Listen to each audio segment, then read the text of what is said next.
Is your organization truly prepared to withstand a major cyber disruption? I mean, not just survive it, but continue functioning through it. According to Worldwide Technology's Security Priorities for 2025 research, the question isn't if you'll face a cyber incident, it's when. And the landscape has evolved far beyond just malicious attacks. Today, we're going to explore how organizations now face three distinct types of cyber incidents: malicious attacks, mistakes, and malfunctions, 3Ms. And this is especially as AI becomes more integrated into our operations. So how do you shift from prevention-only thinking to a comprehensive resilient strategy? What happens when you accept that disruptions are inevitable and focus instead on maintaining critical business operations? And why is a coordinated business-focused approach essential for true cyber resilience? Well, today, Kate Kuehn, Area Vice President of Cyber Advocacy, and Angela Brandt, Senior Director of Cyber Consulting Services at Worldwide Technology, they both join us to address Priority 3 from their research, Building a Comprehensive Cyber Resilience Strategy. They're going to help us understand the full life cycle of cyber resilience, from proactive operational planning to financial risk transfer to incident response and recovery, how to create a strategy that protects what matters most to your business. My name is Robb Boyd. Welcome to WWT Presents Research. WWT Presents Research. Kate, how do you describe what you do? How are they referring to you over at Worldwide Technology these days? So I'm the Area Vice President of Cyber Advocacy. And Rob, it's great to be here today, and especially with my good friend Angela. Responsibilities are this: we're still really focusing on cyber advocacy and how do we help executives, risk executives, understand the world that is cyber. In addition, we have our field CISO team that really helps become the advocate or the advisor when we see complex issues that CISOs, risk executives need a second opinion on. So really excited about us really focusing this year on things like we're going to talk about today: cyber resilience, SOC of the future, zero trust. There's a lot of really complex issues and areas that we're looking at from an advocacy perspective. Well, this is always fun talking to you guys because you're out in the mix. You guys know each other. I think you date back to a previous company, if we go back far enough. You're both in similar roles, but distinct. Angela, how would you describe what you do for Worldwide Technology? I'm a senior director with the Security Consulting Organization. We're actually, within my organization that I'm a part of, we deliver engagements to clients to help them achieve their cyber resilience outcomes and their cybersecurity outcomes.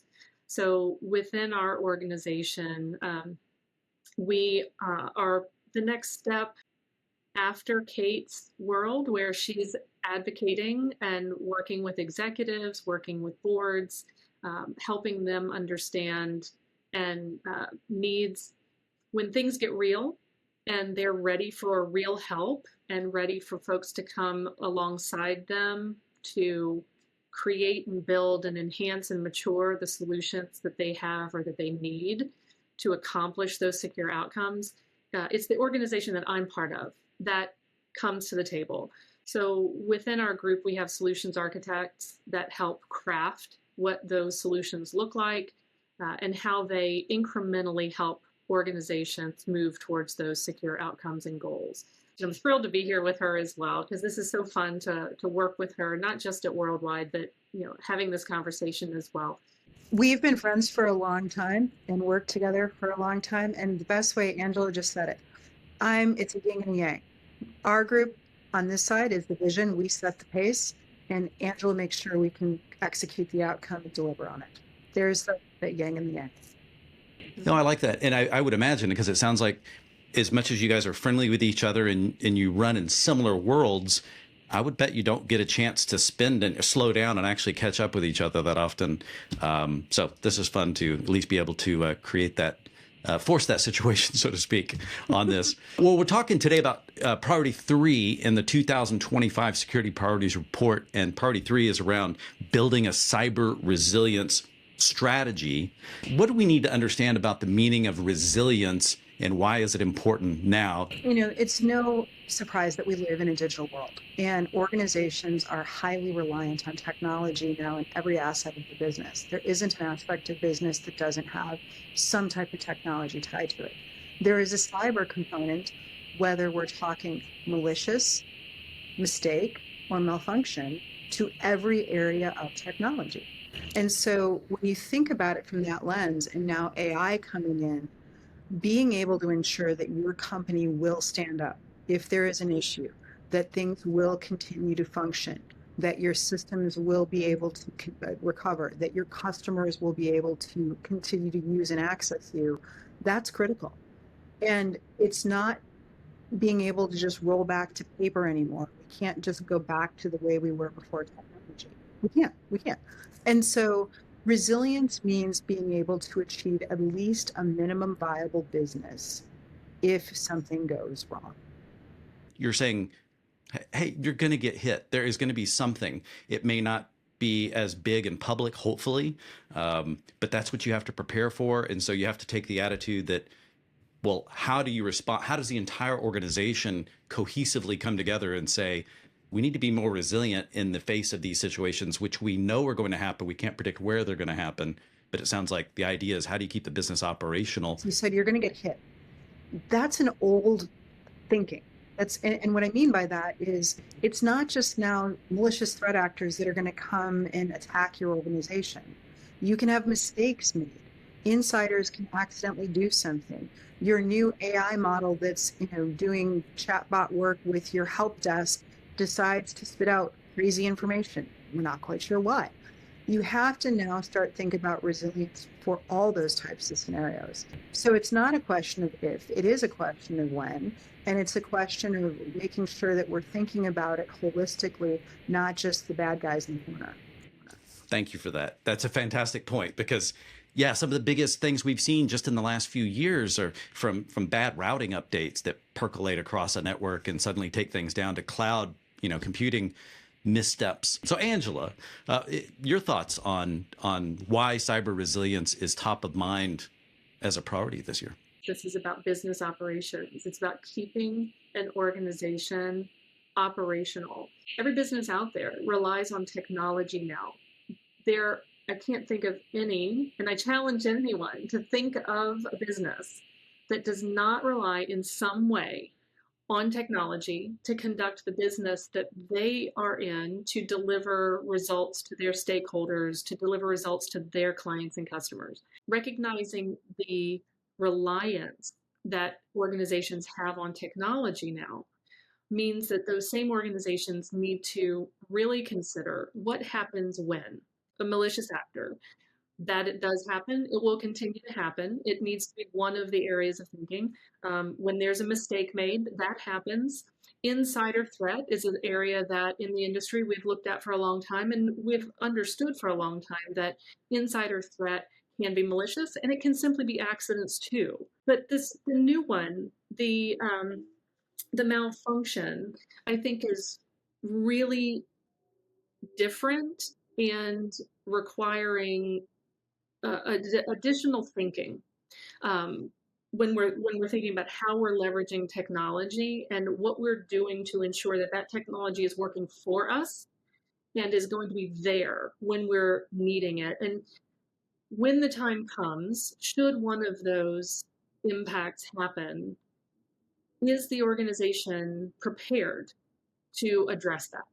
Have they considered not just the technology elements, but the people and the process elements as well that go alongside keeping that operational focus running? And these are complex, integrated ecosystems that everything has to be working together at every layer to enable that outcome. So, this is complex work that's incredibly important for organizations to keep their lights on and deliver for their clients what they have committed to deliver. You think about healthcare and healthcare organizations, hospitals. What happens if a hospital has an incident, whether it's malicious or otherwise, whether it's a malfunction or otherwise? How do they provide care for their patients? You think about hospitality organizations. What if a mistake is made and hundreds and hundreds of people can't even get into their hotel rooms because the key cards are tied to a technology? If you take a step back and you think about you as an individual in the world and every bit of technology interaction you have just in your daily life, A company somewhere is enabling that and relying on it to work. So this is a really important topic for organizations to be thinking about and planning for. We need to understand those dependencies and what part they play and what's our risk exposure to any of those happening, because you can't simply go, well, that's not my fault. They're part of my supply chain. Well, regulators are expecting you to understand your supply chain, and they're going to hold you responsible, for that these days. Let's jump into the steps for action here, because one of the things I like about the research reports is that we can easily get caught up and talk forever at theory and good practices and things like this. But I want to get specific. And the nice thing is every research report has these action steps, in this case, for building cyber resilience. So as we look at how practical we can get, there's 5 of them here. Conduct a comprehensive cyber resilience assessment. Then we get into a quantitative risk assessment for number 2, operational resilience for 3, then response and recovery plan development, and then regulatory compliance. So I want to go through these and kind of use these as a way to anchor our conversation. But Kate, when it comes to an assessment, what is a resilience assessment? How do we make that real and actionable? Well, so resilience assessment kind of looks at a couple of things. What we're looking for from a theme perspective when thinking about cyber resilience is, what is the minimum viable business? What are you trying to ensure actually does need to come back up? And when you look at it from an assessment perspective, again, I always talk about that you could spend every dollar an organization makes on security solutions, and they're still not going to be effective. You have to understand, what are the business priorities and objectives that are critical to the company? What are the assets, whether that's data, most of the time it is, or is it a manufacturing site? What's critical? Where in the world are these things located? How do we look at it? And how do we start to then understand what happens, or what's the impact if something goes down? What's the supply chain around it? What are the SLAs we need around? What are the factors we don't have control over? The idea of understanding your third and fourth party supplier risk is really a dark art. There's some that are like, yes, we can totally do it. And there's others like, dude, there's no way. But the reality is we have to actually prepare for being self-sustaining if something does go down. And that's where this first assessment becomes so critical. Understanding your business priorities, not your technology priorities, not where you think you are on a heat map. What are the business priorities? How do we achieve minimum viable business? And what is the impact if we have something happen in the supply chain? And who are those partners? I think most businesses think about this in terms, or should be thinking about this in terms of business priorities. Kind of the comments I was making previously about this being a business problem and keeping a business operational to deliver for their clients. This is a business problem. When those assessments happen, it should be an assessment at that business layer. It should be inclusive of those business considerations. Like, what is your return to operations target? What is critical to your business to maintain and to get back online as quickly as you can? There are measurable targets that organizations should be thinking about for themselves. And we often think of them as RTO, return to operations.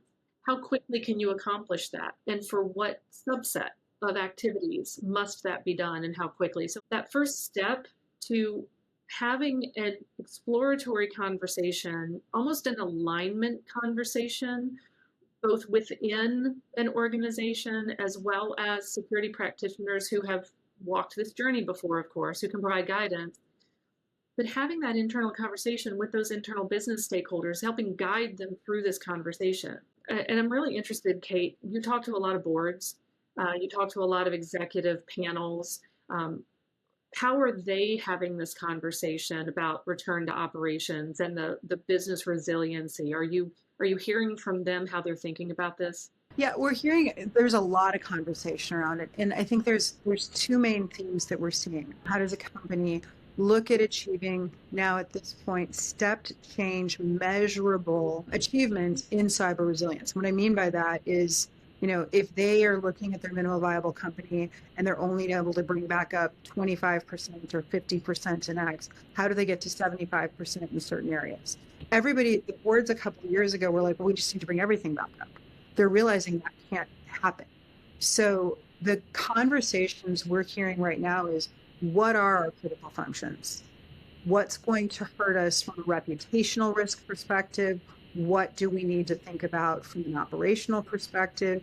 If we have to pick business line A or B and it becomes a choice, which one is it? And how do we, in essence, message that? But companies are starting to realize that you can't do everything at once. What we saw last year from some of the big breaches that were in the health, in the health services area was you can't just recover. It can be months, it could be years to do everything back up. And so how is the impact of your business units? What goes down where? What's the segmentation? How do you approach? Those are things that boards are really starting to look at. The other thing that I hear a lot from boards is we sometimes get it wrong of who should be part of that business assessment. I get asked a lot, how do I know to trust my risk executive? How do I know if I have a good CISO? How do I know if they're going to be the right person to put this plan together? And the reality is while they should be in the room, as should the CIO, the CTO, and the technical people, they're only one part of this. You have to think about it holistically, whether you're talking HR, whether you're talking even marketing, if you're thinking about comms planning and your critical comms. It's a much wider team than people think. And Angela, how do you think we need to message that, through an assessment process? Do you see companies kind of having that aha moment that it's not just tech? There is an aha moment. And I'm encouraged actually by what I am observing happening in a lot of the organizations that we're talking to. Historically, there has been, for lack of a better word, siloing of responsibilities. There's an IT responsibility, there's a cybersecurity responsibility, there is a risk, like enterprise risk often lives in or at certain points in history has lived in a different place than IT or cyber. Then there's legal. Of course, legal has a major role to play in a lot of this, believe it or not. There are a lot of stakeholders who are impacted in these events because it is a business event. And it is encouraging to see as we are having these conversations with organizations that they are bringing integrated groups of leadership to the conversation. We are talking across CISOs, CIOs, CTOs. We're in IT. We've got legal at the table. We've got compliance at the table. We've got supply chain at the table, which sometimes actually functions as a part of legal. And they are now in these conversations as well. To get this right, it requires an ecosystem of technology that's working well in an integrated way, all the technology pieces doing their part. It requires an integrated group of leadership driving forward as well. And I'm really encouraged to see that more and more organizations, and maybe it's to the credit of folks like Kate who are having these conversations at the board level, who are opening these conversations and talking about this as a business problem, to the credit of those conversations, helping broaden the audiences that are joining and participating and really driving a different outcome for their businesses with this cyber focused area. Well, I know we've always talked about top down being so critical, but I feel like one nuance, maybe it's not much of a nuance, but Kate, I keep hearing you talk about board level as being the top, not CEO, although I'm sure CEO is important. What I hear both of you saying is we need information from multiple areas of responsibility, because these are theoretically the experts for their domain for your company, including supply chain and all that probably entails. But getting them together and then hearing their priorities, but then someone or somebody has to be able to say, love what you're saying here, agree that these things are important, but here's what we have to do as a company and my expectation, for how we're going to do this together. You're on track in some perspective. This is the critical thing. So every board sets two things with their C-suite every year. One is, what are your critical performance indicators? What are your KPIs? What do you want to achieve this year? I want to grow by 15% in APAC. I want to open new facilities in Kuala Lumpur. We're going to go do some exploratory work in Mexico. Whatever those things are. We're going to open a new business line in AI and become the next, big seller on TikTok. God knows what it is, but you get the point. There's objectives. When you talk about resiliency, you then have to think about, okay, how do we secure these things? What are the security considerations? And let me take it a step further. What are the cyber? Because cyber by definition is anything that deals with computer and computer transmission. What are the cyber considerations? And so when you think about that, there's, from a board perspective, you have to think about liability, supply chain disruption, product risk, regulatory, business interruption, reputational risk, breach expense, and technology infrastructure. It's not just let's throw some technology around it and make sure it's secure anymore. And it's a total business model. And the reality is that this isn't going to go away. So I'll share two stats. This year in 2025, we expect cyber events to cost $1.5 trillion. We also expect the new markets generated by AI technology to exceed 4.5 trillion this year in new market generation. This isn't going away. So when you start to think about what Angela's talking about this being a business issue and a board level issue, it's a question of when we think about how we're going to be resilient and continue the accelerated pace of technology, we have to look at it not only from all the lenses I just talked about, but take those lenses and look at it from a legal, financial, human capital, operational, technical, and external perspective as well. It's complex. Very. I want to move on to priority, or not priority, Have action we scared you step enough, 2. Rob? You really want to go to 2?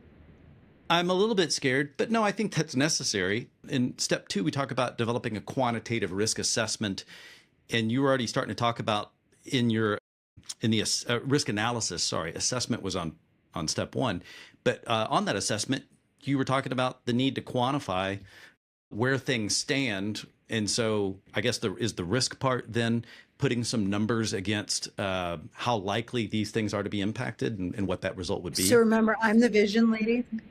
Angela's the outcome lady. She's much better with numbers to start than I am. Yeah, Angela, how to solve this for us? Tell us more about number 2 on conducting a risk analysis. The quantitative risk analysis, it's a tool that we use, that every organization should use to get to measurable decisions, data-driven decisions. At the end of the day, you have to make choices about the right things to prepare in the event of an outage, whether it's malicious or otherwise, as we discussed. You can't do it all. You have to make choices about how you're going to do prevention, how you're going to set up the right set of circumstances to withstand potentially, and how you're going to recover. And you can't recover everything, so you have to make choices. The best way to make choices in many cases is, well, it's complicated, but data is really helpful. And quantitative risk assessments allow us to get to that data foundation of choice making. So in a quantitative risk assessment, what we're really looking at is where are you in terms of maturity in the ecosystem of things, people, process, and technology that support your ability to be cyber resilient. And we create a baseline and we say, this is your current position. And now, how can we help you make the most of your next steps? What are the best next steps to make? The most efficient, the most cost-effective, and the best outcomes for the next steps based on the direction that your business needs to go. Part of this is tied to the security controls that you may have in place already, of course. And the other part of this is financial, because organizations are growing their capabilities based on technology, opening new markets with technology. There is an investment to be made in securing your cyber resiliency, and you have to be thinking, how do I spend in the right places to mature my cyber resiliency without overspending and without undercutting my cyber resilience posture? When we think about the quantitative risk assessment, one of the pieces of data that's in that capability set is financial. And we're able to model, this is your baseline today. And if you were to modify and invest in certain capabilities, it would create this new baseline. So we can actually model that and show organizations how specific investments and specific roadmaps will change those outcomes for them in the long run. So having that foundation of data is a critical piece of decision making when it comes to how you take the next steps to become more cyber resilient than you are today. Is there any kind of distinction that's important to understand between a quantitative risk assessment and a kind of a general risk assessment? Yeah, I think there is. When Angela talks about the importance of data and being able to actually put numbers behind things, I'll tell you as a practitioner, this has been an area that's been considered almost a dark art, as far as how you approach and understand and assess your own maturity in cyber resilience. There's a lot of solutions out there. There's a lot of institutes out there. Would you agree with me, Angela? It's been a bit of a dark art. And what I love about how I'm seeing the approach that we have and we're seeing the market take is what we're talking about with the general is, again, getting the lens from a business perspective. How do we keep the business viable? This goes down a step and says, okay, to keep the business viable, here's how you should be thinking about approach. And here's the numbers and the data behind it that are giving you an indicator of what the impact is. Business risk, you need to talk dollars and cents. We're not going back to the days of sales where it's like, I have an ROI tool and I'm going to sell you this and you're going to get this much back and it's amazing. And you're like, no, not going to happen. What this does is leverages material data about the organization that gives you an indicator of either the anticipated cost of investment or what I like to call the anticipated cost of disruption. If you don't, here's what the cost to the business is. And that's a much easier thing for me to discuss with a board than go buy my new Palo. Other than being obviously specific to risk, specific to cyber, and some other things that will be new maybe for some people or need more emphasis, it also sounds like a lot of these things are the normal type of decision making you would make as a business anyway. And so when you speak to a board who understands business decisions, because it's all about saying we can't go after everything. We can only do a subset. So what's the most important subset based on what we need to achieve in what time frame and what our current resources are? We minimize risk. We never eliminate it. Some important frameworks. I know, Kate, you're always teaching me some ways to look at these things. But I don't know, is that oversimplifying? No, it's not. And I'd love Angela to weigh in on this too, but here's, you said it, Rob, you actually can go after everything if you have this magical, thing called an unlimited budget. I haven't met a CISO yet that's found the magic pot of gold at the end of rainbow for the unlimited budget. So if you have, the ability to quantify and qualify what the risk is if you don't have unlimited budget and prioritize, okay, here's what I see is, we have to do 1, 2, and 3 on the bucket list. Here's what 4 is. You have a choice, Mr. CEO, Mr. Board, Mrs. Board, whatever you want to call. If you want me to attach 4, if you want me to focus on this, here's the dollar. If we don't, here's the risk, and here's the dollar associated with that. It gives a very real discussion around what the impact of the business is. I think we should also mention that businesses have a few different tools in their kit for dealing with risk, and cyber resilience, being a risk reduction method or risk reduction approach. It does require the ecosystem of integrated things working well together, which does require investment. And businesses, boards want to make the most of their dollars, but they also have cyber insurance that they can leverage to reduce risk to their business, right? But you're never going to see a cyber insurance policy cover everything. There's always going to be a gap. It's just like homeowners insurance, et cetera, where there is a cap. And then if your loss is greater than that cap, there's going to be a gap. You're going to have to somehow come up with the funds to cover what your insurance doesn't cover. So, and every business is making those decisions for themselves about what's the right amount of cyber insurance for them A lot of the cyber insurance companies like the idea that businesses are using quantitative risk assessments to better understand what their current position is and where their risk is, and that they can show that they're taking active steps toward reducing risk. That helps the cyber insurers, first of all. Those organizations that are doing this type of risk assessment work will have a better relationship with their cyber insurers. Because they're looking at what is their exposure to your risk, 100%. and that's going to factor into their decision of what they cover. Entirely right. You know, like buying a home in Florida on the beach, fantastic, but you may not get all the insurance to replace your home should suddenly it become more than waterfront. Well, and Angela, you really hit on it, and this is a point that I think is critical when you think about cyber resilience. We're talking about cyber resilience holistically, but the reality is the practice that we have really focuses on the operational, the proactive resilience part that we're talking about today. Yeah, and when you think about cyber resilience, it's actually a life cycle. You have the operational resilience in the front. How do you plan? How do you create that minimum viable business, minimum viable company? How do you ensure you have the right building blocks? And to your point, that feeds in then to the financial transfer aspect of it, which is your cyber insurance, your toleration of risk. How much money are you willing to spend or lose? And do you understand the risks around it, and how do you insure for it?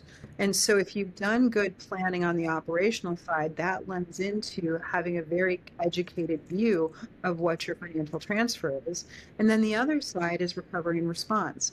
When something does go wrong, you have an incident, when one of the three M's, malicious, mistake, malfunction happens, how do you respond and how do you ultimately recover? And we here, and we're not talking about as much today, have the recovery and response function as well, as far as how do you restore systems? How do you bring things back up? That's actually the whole cyber resilience story. And you're right, Angela, if we do the assessments correct, it really does feed into better insurability. When you guys were already talking about, so operational resilience, which was action step 3, where we talk about how do we enhance that type of thing. Oh, a little bit, but that's not new. That's all pretty much par for this course. Step number 4 is around building a cyber incident response and recovery plan, which all of a sudden I feel like this, even though we're not to step 5, but this starts to feel like we're coming in that full circle approach, which is like, how do you take all the stuff you're talking about here and put it into something that is realistic for your company? And how do you know how to respond and who's involved? When it comes to documenting this kind of stuff and planning for it, how are you seeing people these days handle that? What are the best companies doing, and what are you advising? It's a combination of activities that all have to be happening throughout the business. One of the most effective ways of validating your readiness, your recovery readiness, is tabletop exercises, as an example, where everybody in the business, all the impacted teams, participate in safe exercises, what if exercises. What if this happened? Like, what do we do? And out of that, the development of playbooks, so that there is clarity on what to do. We all did fire drills as kids in schools, right? You had to know what to do when the moment happened, right? Fire drills, not nuclear bombs.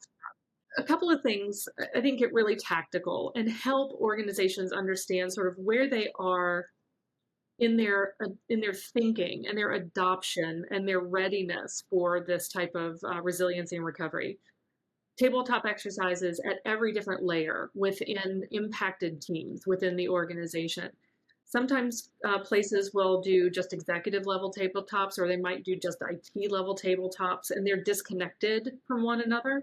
But in a real situation, all of those teams are actioning in parallel, and they're interacting with one another. A good set of integrated tabletop exercises where it's not a siloed event, but where you've got parallel activities happening at different tactical layers all the way up, potentially even through the board.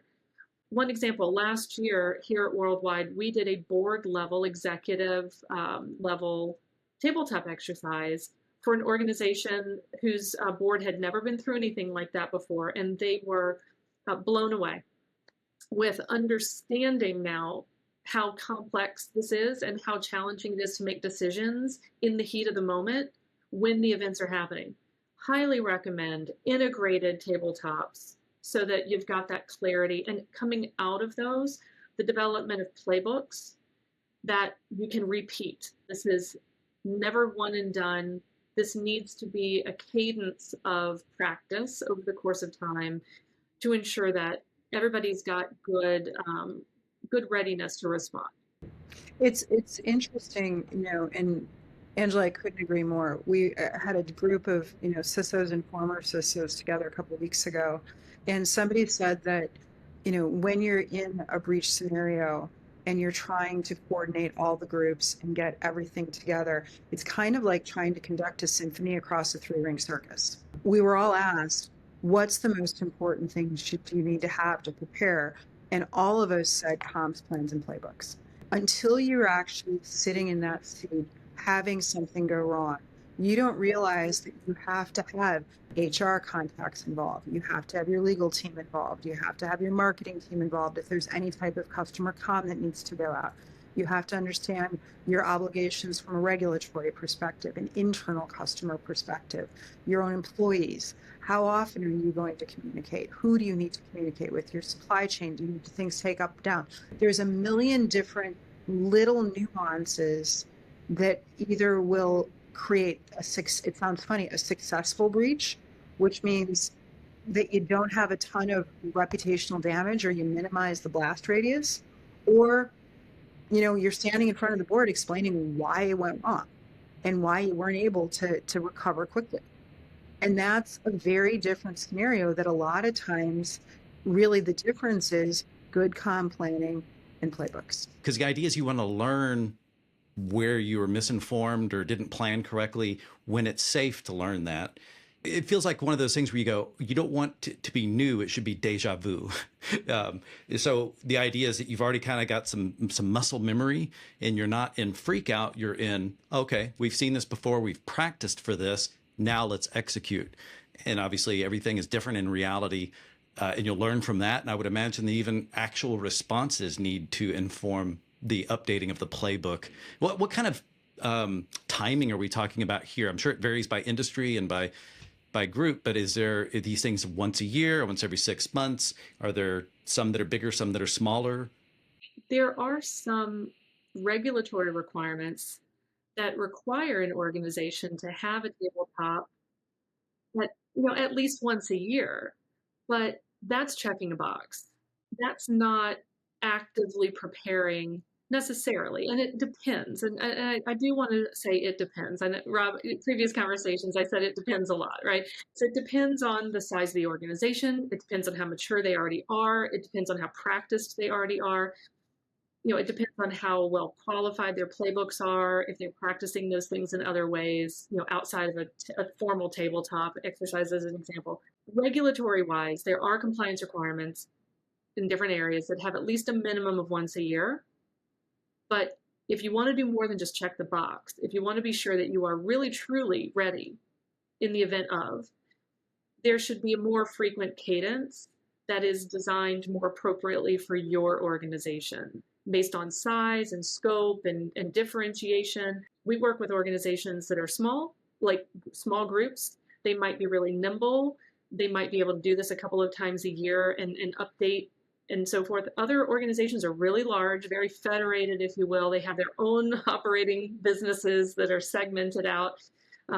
They need a different approach. So it's an important conversation to have as part of your planning to decide what is the right cadence and how frequently, to what degree, and how integrated.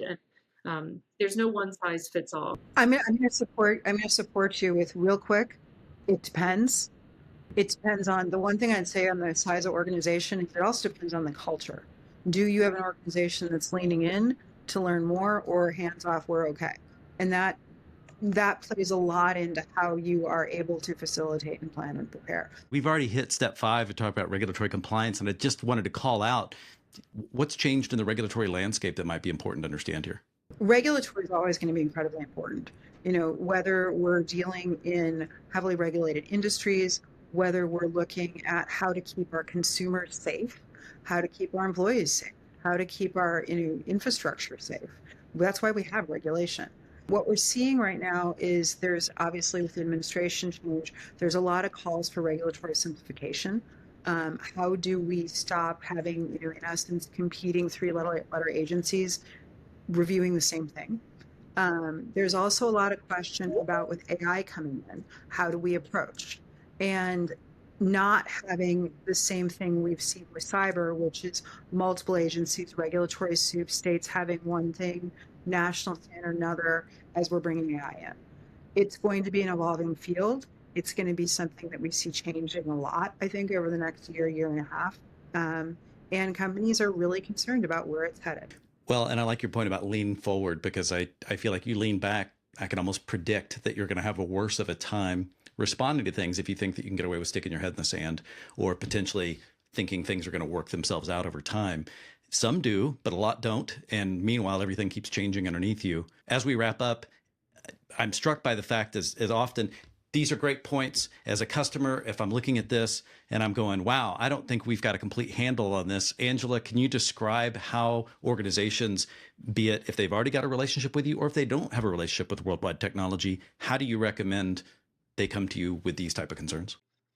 Oh gosh, we welcome every one of these conversations, no matter where an organization may be in their life cycle or where they feel they are in their maturity relative to their resilience posture. There's always work to do. It's repetitive, it's cyclical, it's iterative. It's maybe a better word to use there. There are many different ways to reach us, but just reach out and let's have a conversation about where you are today, where you're trying to go, and work together on a plan to get there. I think the critical thing is awareness. And every organization wants to be more resilient, but not everyone knows how to action it. And so the steps Angela's outlined, leveraging things like this report, leveraging trusted advisors to understand what the definition of minimum viable business, minimum viable company is, and understanding how and why different stakeholders in the organization are so critical for success. That's what's important. And with that, let's wrap it up. I want to thank you both for weighing in on this. Thank you, guys. Appreciate it. Thanks. Thank you. Well, as we've seen today, cyber resilience isn't just about technology. It's about business continuity in a digital world where disruptions are inevitable. Kate and Angela have provided a clear roadmap for developing a comprehensive cyber resilience strategy that addresses the full life cycle from proactive operational planning to financial risk transfer all the way through to effective response and recovery. Now, remember that quantitative risk assessments aren't just compliance exercises. They provide essential data that helps you make informed decisions about where to invest and what to prioritize. And as you develop your resilience plans, make sure you're bringing together the stakeholders, everyone from across your organization, from technical teams to business units, and of course, executive leadership. Now, for more detailed guidance on building your cyber resilience strategy, I encourage you to download the complete Security Priorities for 2025 research paper from Worldwide Technology's website. This paper is going to provide additional resources and insights both on this topic as well as the other critical security priorities that you should be focusing on. So whether you're just beginning your cyber resilience journey or you're looking to strengthen your existing program, Worldwide Technology can meet you where you are with workshops, strategy sessions, and quantitative risk assessments, just to name a few, all designed to enhance your security posture. Thank you so much for watching this episode of WWT Presents Research. I'm Robb Boyd. I'll see you next time. This episode is brought to you by ExtraHop. Secure, scalable intelligence. Scale with security and agility, security and UX, security and innovation, all in one place. Streamline your defense with data from all aspects of your environment.